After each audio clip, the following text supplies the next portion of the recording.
Hello ನನ್ನ ಬಳಗದ ಬಂಧುಗಳೇ, ಎಲ್ರಿಗೂ ನಮಸ್ಕಾರ. ಇವತ್ತು ರವೆ ಇಡ್ಲಿ ಮಾಡೋದು ಹೇಗೆ ಅಂತ ನೋಡೋಣ.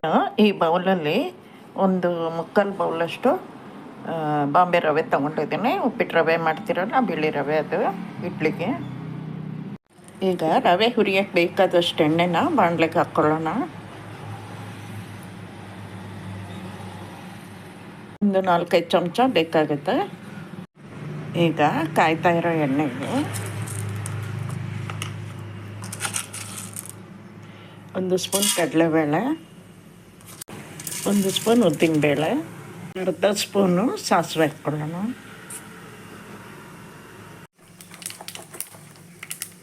ಸ್ವಲ್ಪ ಒಂದು ಅರ್ಧ ಸ್ಪೂನಷ್ಟು ಜೀರಿಗೆ ಹಾಕ್ಕೊಳ್ಳೋಣ. ಈಗ ಹಚ್ಚಿಟ್ಕೊಂಡಿರೋ ಕರಿಬೇವು ಹಾಕ್ಕೊಳ್ಳೋಣ. 2 ಹೆಸರು ಕರಿಬೇವು ಹಚ್ಚಿಟ್ಕೊಂಡಿದ್ದೆ ನಾನು. ಹಾಗೆ 1-2 ಹಸಿಮೆಣಸು ಹಚ್ಚಿಟ್ಕೊಂಡಿದ್ದೆ, ಅದನ್ನು ಹಾಕೋತಾ ಇದ್ದೀನಿ.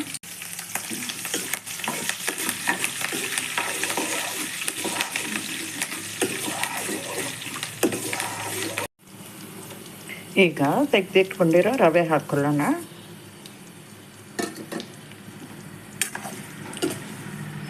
ಒಂದು 4-5 ನಿಮಿಷದವರೆಗೂ ಹುರಿಬೇಕು ರವೆ, ಸಣ್ಣ ಉರಿಯಲ್ಲಿ. ತುಂಬ ಕೆಂಪಾಗೋದೇನು ಬೇಡ, ಸ್ವಲ್ಪ ಪರಿಮಳ ಬಂದರೆ ಸಾಕು. ಸ್ವಲ್ಪ ರವೆ ಅರಳ್ಕೊಂಡ್ರೆ ಸಾಕು. ನೋಡಿ, ರವೆನ ಒಂದು 3 ನಿಮಿಷ ಹುರ್ಕೊಂಡಿದ್ದೀನಿ ನಾನು. ಚೆನ್ನಾಗಿ ಅರಳ್ಕೊಂಡಿದ್ದೆ, ಸ್ವಲ್ಪ ಪರಿಮಳನೂ ಬರ್ತಾ ಇದೆ. ಈ ಟೈಮಲ್ಲಿ ಒಳ್ಳೆ ಆಫ್ ಮಾಡ್ಕೊಂಡ್ಬಿಡೋಣ. ಇದು ರವೆನ ಹೀಗೆ ಆರಲಿಕ್ಕೆ ಬಿಟ್ಬಿಡ್ಬೇಕು. ಒಂದು 15-20 ನಿಮಿಷ ಹಾಗೆ ಬಿಟ್ಟರೆ ಆರ್ಕೊಂಡ್ಬಿಡುತ್ತೆ.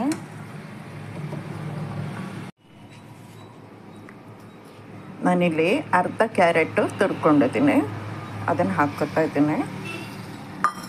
ಕ್ಯಾರೆಟು, ಕೊತ್ತಂಬರಿ ಸೊಪ್ಪು, ಗೋಡಂಬಿ ಎಲ್ಲ ಆಪ್ಷನ್ನು. ನಿಮಗೆ ರುಚಿ ಬೇಕಂತಿದ್ರೆ ಹಾಕ್ಕೋಬೋದು. ಕ್ಯಾರೆಟ್ ಹಾಕೋದ್ರಿಂದ ಸ್ವಲ್ಪ ರವೆ ಇಡ್ಲಿ ಕಲರ್ ಬರುತ್ತೆ, ಒಂಚೂರು ಹಳದಿ ಕೇಸರಿ ಕಲರ್ ಬರುತ್ತೆ ಅಂತ ಅಷ್ಟೇ.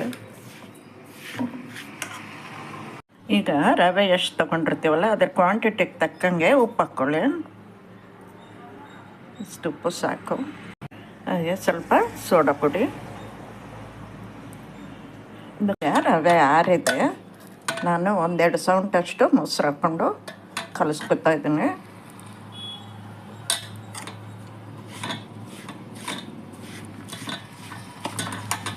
ಅಷ್ಟೊಂದು ಸಲ ಕಲಿಸ್ಕೊಂಡು 1-2 ನಿಮಿಷ ಹಾಗೆ ಬಿಟ್ಬಿಡಬೇಕು.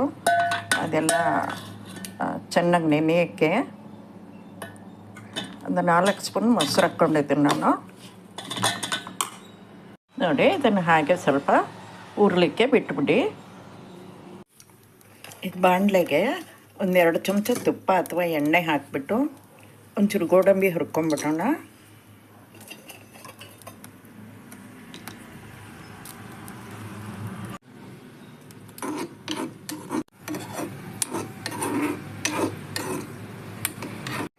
ಗ್ಯಾಸ್ ಮೇಲೆ ಇಡ್ಲಿ ಕುಕ್ಕರ್ ಇಟ್ಕೊಳ್ಳಿ ಥರ. ಈಗ ಇಡ್ಲಿ ತಟ್ಟೆಗಳಿಗೆಲ್ಲ ಎಣ್ಣೆ ಈ ಥರ ಎಣ್ಣೆ ಸಾಕ್ಕೊಂಬಿಡಿ.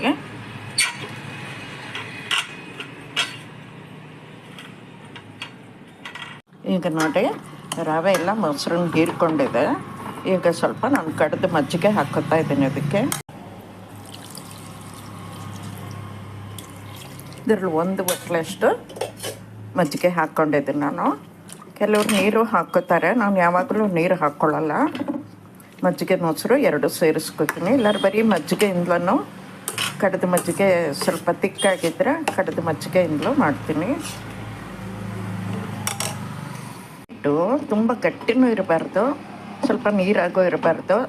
ಆ್ಯಕ್ಚುಲಿ ನಾವು ಮಾಮೂಲು ಇಡ್ಲಿ ಮಾಡ್ಕೊತೀವಲ್ಲ, ಆ ಹಿಟ್ಟಿನ ಹದಕ್ಕೆ ಇರಬೇಕು.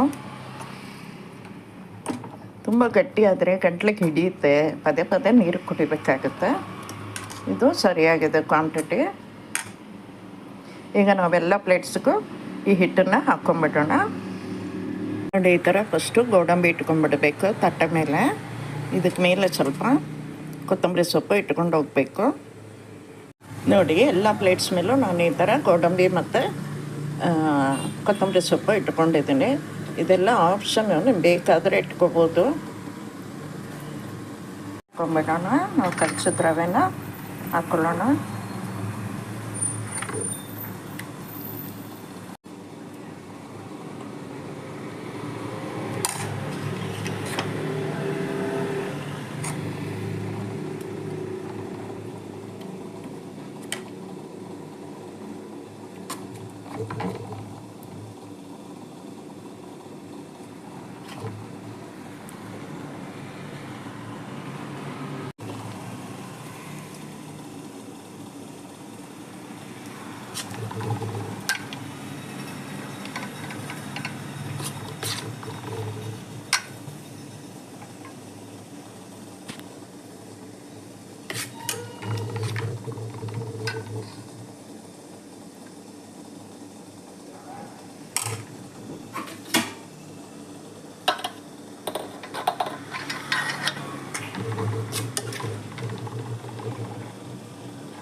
ನೋಡಿ 4 ಪ್ಲೇಟಿಗೆ ಹಾಕ್ಕೊಂಡಾಗಿದೆ. ನಾನು 4 ತಟ್ಟೆಗೆ ಹಾಕ್ಕೊಂಡಿದ್ದೀನಿ. ಇದನ್ನು ಬೇಯಕ್ಕಿಡೋಣ. ಈಗ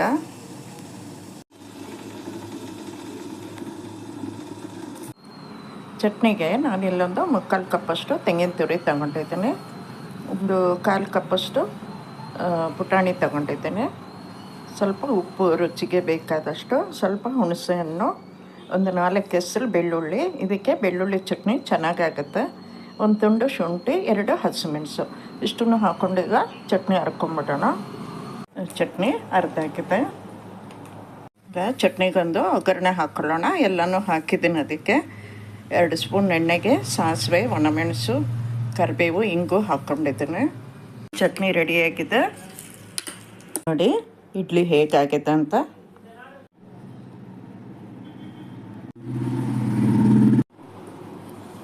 ನೋಡಿ ಇಡ್ಲಿಗಳೆಲ್ಲ ಬೆಂದಿದೆ, ತೆಗೆದು ಇಟ್ಕೊಂಡಿದ್ದೀನಿ. ನೋಡಿ ಇಡ್ಲಿ ಚಟ್ನಿ ಹಾಗೂ ನಿಂಬೆ ಹುಳಿ ಉಪ್ಪಿನಕಾಯಿ ರೆಡಿಯಾಗಿದೆ ಬೆಳಗಿನ ತಿಂಡಿಗೆ. ಇದೊಂದು ಭಾಳ ಒಳ್ಳೆ ಬ್ರೇಕ್ಫಾಸ್ಟು ಬೆಳಿಗ್ಗೆಗೆ. ನೋಡಿ ಇಡ್ಲಿಗೆ ಹಾಕ್ಕೊಂಡಿದ್ದೀನಿ.